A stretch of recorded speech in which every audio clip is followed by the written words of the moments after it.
Por estos días se habla de la evaluación del gobierno del presidente Gustavo Petro.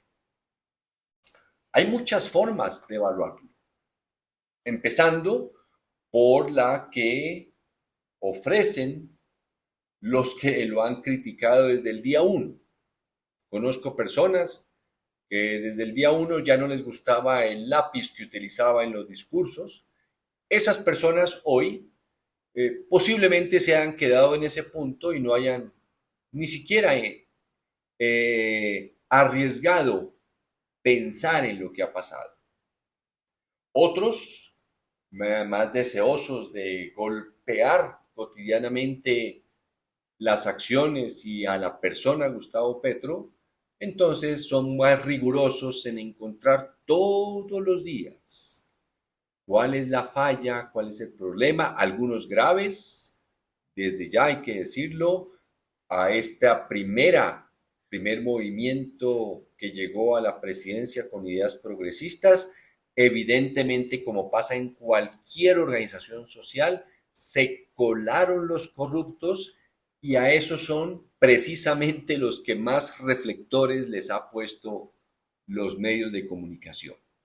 Los reflectores antes los apagaban y los prendían de vez en cuando para las famosas manzanas podridas. Ahora los prenden, los dejan encendidos un buen rato para decir que así es el pacto histórico. Pero bueno, eso ya hemos aprendido de esa famosa neutralidad de nuestros medios de comunicación. Hay muchas formas entonces de evaluarlos, cuantitativas, cualitativas, pero quiero hacer una primera. Seguramente haremos varias, pero quiero hacer una primera y es con respecto al cambio. ¿Qué tanto ha cambiado Colombia? Ha cambiado y desde un punto de vista personal, tengo, tengo quizá la edad para permitirme hacer una evaluación con respecto al momento en el que deseaba yo que Colombia tuviera un desarrollo de justicia social visible. No creo que las personas que en el mundo creemos que las sociedades pueden ser más justas, seamos excepcionales, o seamos raras, o seamos muy pocos. No. Somos muchas las personas que tenemos la sensibilidad, insisto, no es nada exclusivo, una sensibilidad de querer que lo que ven nuestros ojos desde muy niños tienda a mejorar. Es decir, cuando vemos niños que no tienen las oportunidades que tuvimos, los niños pobres, cómo estudian unos, cómo comen otros. Cuando estudié medicina uno ve y aprende mucho en los barrios muy pobres de las ciudades. Luego, quienes nos dedicamos al campo de las políticas de salud, tratando de beneficiar no solamente a unos pocos pacientes en un consultorio, sino beneficiar a grandes poblaciones a través de políticas de salud. En mi caso, justo coincidió cuando terminé mis estudios de una maestría en políticas de salud, el nacimiento de la Ley 100. Me correspondió entonces llegar a estar un poco antes de la aprobación de la ley, después de la aprobación en la reglamentación y especialmente ver cómo comenzó a funcionar.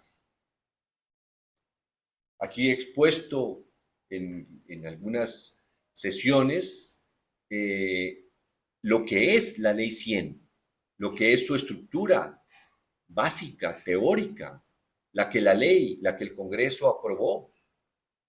Y también expuse cómo esa ley que incluía la llegada de muchos recursos económicos, mucho dinero, con ese dinero como un imán llegaron los políticos para apoderarse de esos dineros por su codicia. Llegaron muchos malos empresarios también en la salud porque hay empresarios de la salud, hay empresarios de la educación, hay empresarios de los zapatos, etcétera.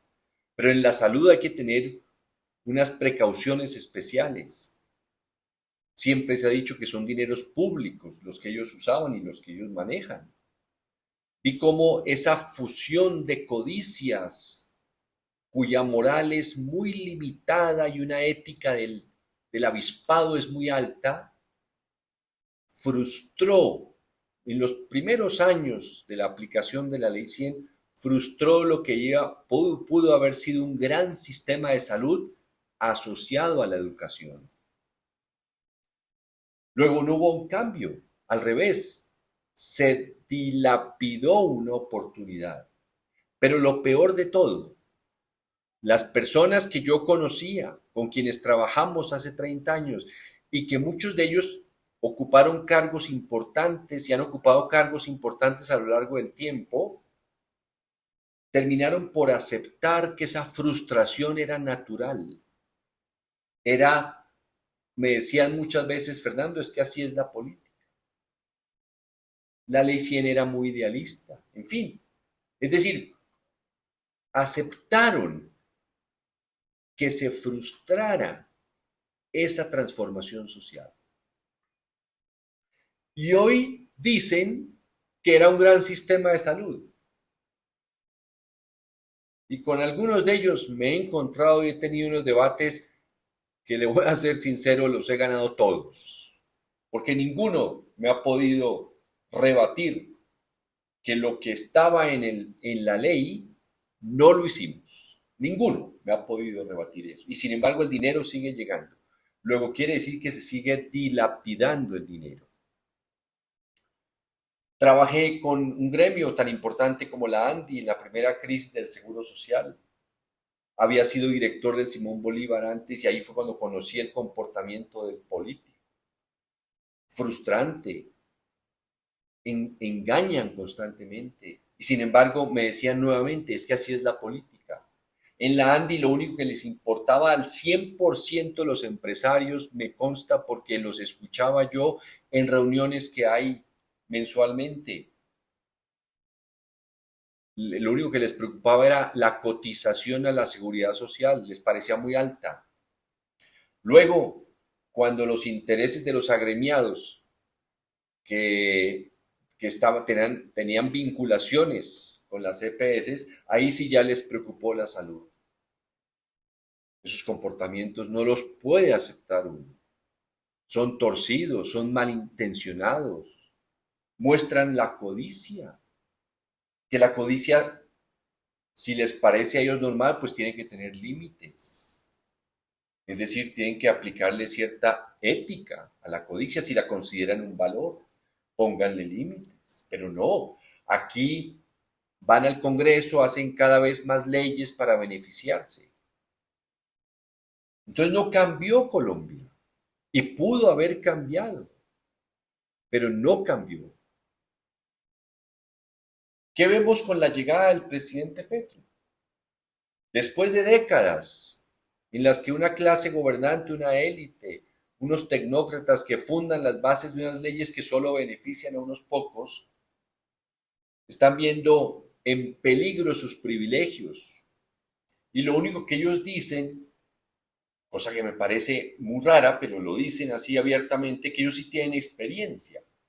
Bueno, ¿cómo voy yo a decir que tengo experiencia gobernando o sentirme orgulloso de tener experiencia gobernando cuando entregué un país tan desigual al primer gobierno progresista de Colombia? ¿Qué conexión puede haber entre una experiencia gobernando y entregar un país tan desigual? Si el gobierno se trata precisamente de hacerlo cada vez más justo. Es lo que uno aprende cuando desde niño tiene esa percepción de que la sociedad debe ser más justa, después aprende que el término se llama justicia social.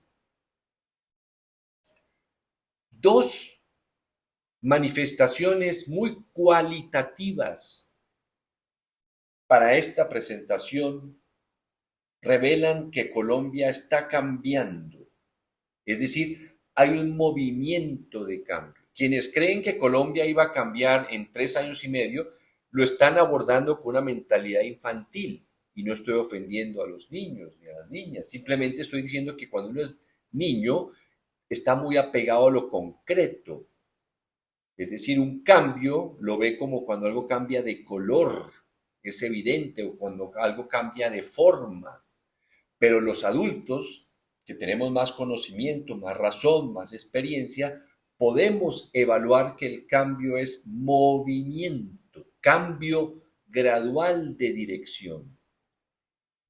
¿Qué lo muestra? Esto que le digo a usted, esta muestra cualitativa. Dos principales. Una, la rabia de esa clase que gobernó tantas décadas, el malestar de quienes ven que los privilegios de los privilegiados van a dejar de aumentar indefinidamente, el fastidio de quienes ya no sienten que el presupuesto lo manejan a su antojo o que ya no hacen las cosas de la manera tan arbitraria como lo han hecho siempre, con el resultado de la injusticia social, la desigualdad, o ignorar cómo estaba Colombia. La rabia, incluyendo a los medios de comunicación, esa molestia tan terrible que sienten por no poder darnos una versión de una democracia prácticamente en ascenso continuo, siempre tratando de mostrar la violencia, el narcotráfico como elementos aislados cuando un país lleva décadas en violencia, tratando de evitar el término conflicto para que en la vitrina internacional no se devalúe la imagen de una democracia antigua y próspera. Esa rabia es el síntoma de que Colombia está cambiando. Ellos ven que si sigue cambiando, van a seguir perdiendo poder y privilegios para hacer de Colombia lo que se les antoja para intereses personales. Y el otro gran indicador, el amor del pueblo al presidente Gustavo Petro. Quienes hemos tenido la oportunidad de ir a la Plaza Bolívar, solamente he podido ir a la Plaza Bolívar, pero veo que en otras ciudades también cuando va, las manifestaciones son inmensas y todos lo escuchamos con atención sus ideales de perfeccionamiento social. Y cuando él habla, y desde hace ya varios par de años hablaba del gobierno y cómo cuando su gobierno terminara él le quería entregar tales obras o tales escuelas o lo que él mencionara, el pueblo inmediatamente con su entusiasmo gritaba reelección, reelección, es decir, queremos que se quede. No es que el pueblo sea inconstitucional o que no quiera respetar esa institucionalidad famosa, ¿no? Que a cada rato nos enrostran como diciendo que si queremos que Colombia cambie es porque queremos que las instituciones se desbaraten. No, el pueblo lo que quiere es, el pueblo siente cuando un líder es genuino, cuando un líder lo quiere de verdad. En los pueblos somos muy sensibles, por supuesto, a cuando un líder miente, pero mire la aprobación del presidente Gustavo Petro. Quiere decir que el pueblo hasta este momento lo respeta, lo sigue, lo admira, le agradece, pero por encima de la gratitud está la lealtad y es muy leal a él. Tiene la aprobación. Escuchaba hoy que de pronto ya está por encima del 50%, es decir, está rondando unas cifras que usualmente un presidente cuando está a 3 meses de irse, lo único que ya quiere es empacar maletas y como dicen casi siempre, ya están empacando en el Palacio de Nariño. Esos son los dos grandes indicadores que nos muestran a las personas que durante muchos años estábamos esperando que Colombia comenzara a cambiar. Pero las personas que me decían siempre que así es la política son las más rabiosas, porque están disgustados porque está cambiando la política. Está comenzando a cambiar. No quiere decir que ya cambió, insisto, eso es mentalidad infantil, creer que las cosas cambian como de forma, como de color. Está comenzando a cambiar Colombia. Hasta la próxima.